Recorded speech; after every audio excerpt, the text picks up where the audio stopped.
بسم اللہ الرحمن الرحیم۔ بد نصیب ہے وہ شخص جس کی صحت اس کا ساتھ دے مگر وہ اپنے رب کو سجدہ نہ کرے۔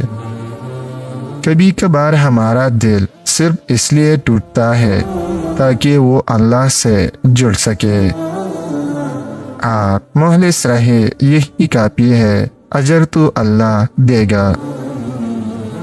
راستے مشکل سہی مگر مجھے اپنے اللہ پر یقین ہے۔ اے ہمارے پیارے پروردگار، ہماری قسمت میں کوئی ایسا سجدہ لکھ دے جو ہماری گناہوں کی تلافی کر دے۔ زندگی گزر جائے گی اچھے سے، بس اللہ کا شکر ادا کرتے رہو۔ انسان تب تکلیفوں میں گر جاتا ہے جب وہ اللہ کے آگے جھکنا چھوڑ دیتا ہے۔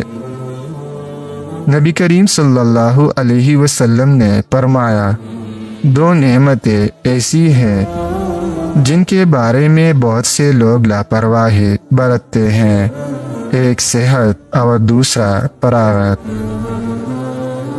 اللہ کو وہ انسان بہت پسند ہے جو اپنی جوانی اللہ کی عبادت میں گزارتا ہے۔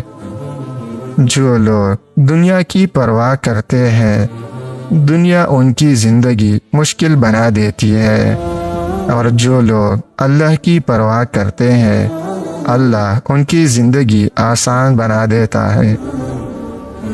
جب ساری دنیا منہ پھیر لیتی ہے تو اس وقت بھی اللہ آپ کے ساتھ ہوتا ہے۔